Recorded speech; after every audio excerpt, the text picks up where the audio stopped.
Welcome to Dheeraj Mehta study classes में। आज आप लोगों के बायोलॉजी से फिर क्वेश्चन लेकर आए हैं। दीर्घ उत्तरीय प्रश्न कैसे लिखा जाता है, इसको लिखने का तरीका और समझने का तरीका बहुत ही अच्छे ढंग से हम दो क्वेश्चन लेकर आए हैं। एक तंत्रिका कोशिका और एक पराग कण किसे कहते हैं, दो क्वेश्चन हम लेकर आए हैं 5-5 नंबर का। तो ये बहुत ही इम्पोर्टेंट क्वेश्चन है। जैसे कि आप लोग देख लीजिए कि पूछा हुआ प्रश्न है 2018, 2019, 2022। तो आप लोग दोनों वीडियो को अच्छा से देखें जिससे आपको 5 नंबर प्लस हो जाए। और अगर अच्छा लगे तो लाइक और सब्सक्राइब ज़रूर करें एंड शेयर भी करें, जिससे कि हमको भी फ़ायदा हो और आप लोगों को भी फ़ायदा हो। जो एग्ज़ाम देने वाले हैं उसको फ़ायदा हो जाएगा। तो चलिए, एक तंत्रिका कोशिका न्यूरॉन की नामांकित चित्र बनाइए तथा उनके कार्यों का वर्णन करें।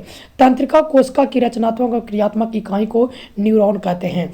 तंत्रिका कोशिका के रचनात्मक और क्रियात्मक इकाई को क्या कहते हैं, न्यूरॉन कहते हैं। और ब्रिक के रचनात्मक और क्रियात्मक इकाई को नेफ्रॉन कहते हैं। तो गड़बड़ाइएगा नहीं, तंत्रिका कोशिका को कहेगा संरचनात्मक और क्रियात्मक इकाई तो न्यूरॉन, और ब्रिक के संरचनात्मक और क्रियात्मक इकाई को नेफ्रॉन, और शरीर के संरचनात्मक और क्रियात्मक इकाई को कोशिका। तो गड़बड़ाइएगा नहीं। न्यूरॉन आवेग को मस्तिष्क तक पहुंचाता है तथा मस्तिष्क द्वारा दिए गए सूचनाओं को अंग तक पहुंचाता है। न्यूरॉन शरीर की सबसे बड़ी कोशिका है। न्यूरॉन जो है शरीर की सबसे बड़ी कोशिका है। और आप लोग देखिए फिगर जो है कि तंत्रिका तंत्र, ये जो झाड़ी जैसा दिख रहा है, ये जो झाड़ी जैसा दिख रहा है, ये आपको डेंड्राइट्स हो जाएगा। ये जो आपको इस आकार का आकृति जो दिख रहा है, इस प्रकार का जो आकृति दिख रहा है, इसको हम साइटोन बोलते हैं। क्या बोलते हैं, साइटोन बोलते हैं। ये बीच वाला भाग को केंद्रक बोलते हैं। ये जो पतरी आवरण आई हुई है उसको हम क्या बोलेंगे, एक्सॉन बोलते हैं। और ये दोनों जो एक्सॉन के ये बीच में जो खाली स्थान दिख रहा है, इसको एसे नोड बोलते हैं। इसको हृदय का पेस मेकर भी बोला जाता है कि हृदय का पेस मेकर किसे कहा जाता है, तो ऐसे नोड को कहा जाता है, ऐसे नोड को कहा जाता है। और इस जो देख रहे हैं जो रंगा हुआ भाग, उसको माइलिन कहते हैं। क्या कहते हैं, माइलिन कहते हैं। और ये जो है सूत्र युग्मन गांठे बोला जाता है। इसको क्या बोला जाता है, तो ये जो बूंदे बूंदे थोड़ा दिख रहा है, इसको सूत्र युग्मन गांठे बोली जाती है। सूत्र युग्मन गांठे जो होती है, इससे दूसरी तंत्रिका तंत्र का जो होती है, जो डेंड्राइट्स जो होती है, इसको से आकर जुड़ती है, जिससे सूचनाएं जो होती है पहुंचती है। और दोनों ये तंत्रिका तंत्र, एक ये दूसरा तंत्रिका तंत्र हो और ये दूसरा तंत्रिका तंत्र, ये दोनों जो सटता है उसके बीच में मध्य खाली स्थान होता है, जिसको हम सिनेप्स बोलते हैं। क्या बोलते हैं, सिनेप्स बोलते हैं। क्या बोलते हैं, सिनेप्स। दो तंत्रिका तंत्र के मध्य खाली स्थान को सिनेप्स कहते हैं। ये सब इंपॉर्टेंट बहुत बीबीआई है कि हृदय का पेस मेकर किसे कहते हैं, तो ऐसे नोड को कहते हैं।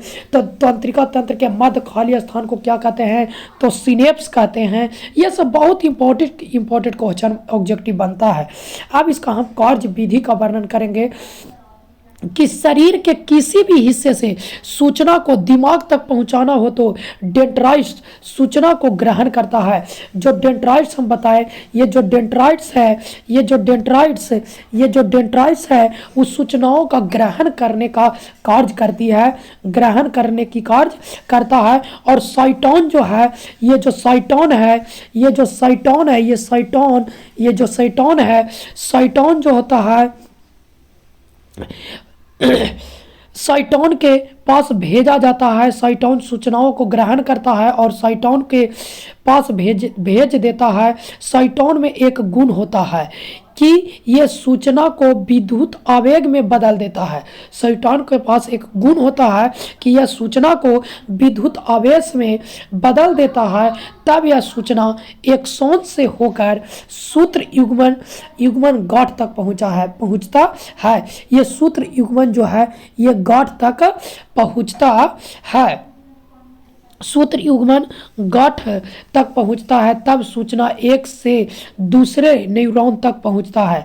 एक से दूसरे न्यूरॉन, यहाँ पर भी मान लीजिए कि एक न्यूरॉन है, एक न्यूरॉन इस प्रकार से न्यूरॉन है, इसका भी डंठल जो है इस डंठल से सटा हुआ है, तो इधर भी सूचनाएं जाती है, सूत्र तक जाती है, न्यूरॉन तक पहुंचता है। इसी प्रकार तरह धीरे धीरे मेरुरज्जु तक जाता है, पुनः मेरुरज्जु उसे मस्तिष्क तक पहुंचा देता है। तब मस्तिष्क निर्णय लेकर आदेश मेरुरज्जु को देता है। मेरुरज्जु उस आदेश को लेकर उन अंगों तक पहुंचा देता है जिसे हमें जरूरत होती है, जहां तक वो क्या होता है पहुंचा देता है। मेरुरज्जु जो तंत्रिका तंत्र होती है, यही हम लोगों के जैसे शरीर में चुट्टी काटता है, कुछ गड़ता है, तो ये जो सूचनाएं देने का कार्य करती है, ये सब तंत्रिका तंत्र का कार्य है। ये सब किसका कार्य है बच्चों? तंत्रिका तंत्र का कार्य है। अतः उपर्युक्त न्यूरॉन के संरचना तथा कार्य विधि है, जो भी आप ऊपर देखें ये सब तंत्रिका तंत्र के संरचना एवं कार्य विधि है। आप लोग देख रहे हैं, अगर स्क्रीनशॉट लेना चाहते हैं तो स्क्रीनशॉट ले सकते हैं। क्या लेना, स्क्रीनशॉट अगर लेना चाहते हैं तो लीजिए स्क्रीनशॉट, आप लोग स्क्रीनशॉट भी ले सकते हैं। यह क्वेश्चन जो है बहुत इम्पोर्टेंट है, ये बहुत इम्पोर्टेंट है। चलिए दूसरा हम लोग देखेंगे, परागन किसे कहते हैं, परागन पर वर्षा होने का क्या प्रभाव पड़ता है। तो परागकोश से पराग कण का निकलकर वर्तिकाग्र तक पहुंचना परागन कहलाता है। यह जब 2 नंबर में पूछता है ना, तो आपको परागन किसे कहते हैं बस उतना ही पूछता है कि परागकोश से पराग कण निकल कर वर्तिकाग्र तक पहुंचना परागन कहलाता है। यह परागन विभिन्न माध्यमों जैसे हवा, जल, कीट तथा पशु के द्वारा संपन्न होती है। जैसे कीट है, दूसरे फूल के वर्तिकाग्र पर पहुंचा तो उसके फूल के वर्तिकाग्र पर उसके फूल पर जाकर पड़ता है, तो ये जो हवा के माध्यम से भी हो जाता है, कीट के माध्यम से भी होता है, पशु के भी माध्यम से होता है। परागन 2 प्रकार के होते हैं, एक स्वपरागन और एक परपरागन। जब एक ही पुष्प के पराग कोश से पराग कण निकले और निकलकर उसी पुष्प के वर्तिकाग्र तक पहुंचे तो उसे हम परागन कहते हैं। मान लीजिए कि ये आपका एक पुष्प है, ये एक पुष्प है और इसका फूल का जो वर्तिकाग्र है, इसी फूल के वर्तिकाग्र इसके फूल के किसी भी हिस्सा पर अगर पड़ता है, इसी फूल का इसी फूल के कोई भी हिस्सा पर अगर वर्तिकाग्र पड़ता है तो उसको हम बोलेंगे स्वपरागन।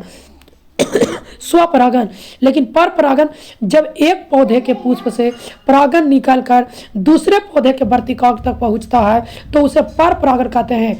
जैसे आप लोग देखिए, ये फूल है, एक ये फूल है और एक यहाँ पे फूल है, एक यहाँ पे फूल है, एक यहाँ पे फूल है, तो इस फूल के वर्तिकाग्र जो है, इस फूल का परागकण इस फूल के वर्तिकाग्र पर पहुंचता है तो इसको हम परपरागन बोलते हैं। इसको क्या बोलते हैं? परपरागन बोलते हैं। जब एक पौधे के पुष्प से परागकण निकलकर दूसरे पौधे के वर्तिकाग्र तक पहुंचता है तो इसे परपरागन कहते हैं।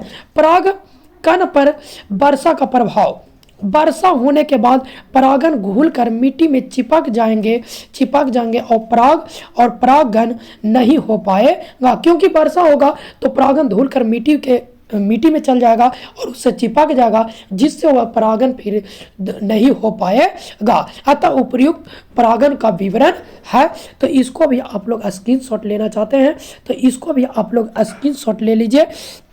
और ये भी मोस्ट इम्पॉर्टेंट क्वेश्चन है, सब VVI क्वेश्चन है, इस सेवन को अच्छा से ध्यान दीजिए। तो अच्छा लगे तो लाइक और सब्सक्राइब करें। Thank you, thanks for watching video.